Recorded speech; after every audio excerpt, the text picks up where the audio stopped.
Ah mais moi je suis si on peut acheter de l'essence moins chère, je suis d'accord. Donc voilà, je vais dans les grandes surfaces. D'ailleurs, je n'y vais plus parce que je n'ai plus de voiture. Donc je vous le dis tout de suite. Bien. Voilà, en vélo avec Basile, nous circulons en vélo. Il y a, si je puis me permettre, Sophie, il y a quand même une. Alors moi, je suis bien placée pour les manifs du 17 novembre, puisqu'il y a 6 ans pile, c'était un samedi 17 novembre. Nous descendions dans la rue, mais pas pour une problématique conjoncturelle et populaire, pour une problématique structurelle beaucoup plus large, et nous avons mis contre toute attente, parce qu'il y avait beaucoup moins de battage médiatique, des classes intermédiaires et supérieures. Virginie, rappelez pourquoi quand même, parce que c'est un peu allusif votre propos. Je le redis, c'était à propos, de mon point de vue, et moi j'ai été quand même propulsée comme une sorte de citoyenne, un peu comme Jacqueline Miclot, là, qu'on appelle sur Twitter Jacqueline Barjot, justement, ou bien l'autre, la jeune de banlieue. Qui a appelé, qui a lancé cet appel. Qui avait lancé, qui a une pétition à 800 000. Nous, on a commencé aussi par une pétition. Rappelez pourquoi.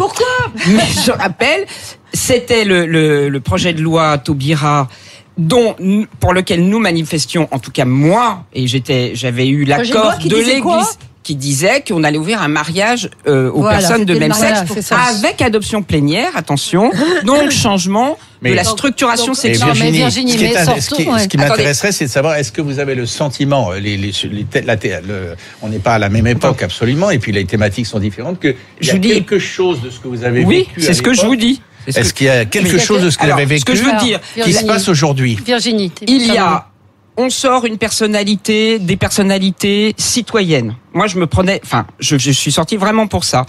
La date, pour plein de gens de droite, c'est une date qui fait sens. Oui, mais le combat n'est pas le même. Non, absolument. Attendez, Valérie. Il y avait un combat structurel qu'on a essayé de ramener à quelque chose de catégoriel, ce qui n'était pas le cas, c'est le changement de la structuration de la reproduction humaine. Et deuxièmement, il y avait aussi une convergence des droites dans la rue. Qu'est-ce que vous voulez dire ? Convergence des droites dans la rue. Là, ce qui me frappe énormément, c'est que il n'y a pas de gauche. Mélenchon est pas là, il vient de se prendre une raclée. Il a appelé à soutenir la manifestation. En gros, ce qu'on voit dans les médias et ce qu'on voyait pas nous, mais ce qu'on a vu vraiment dans la rue, c'est cette union des droites qui s'est faite.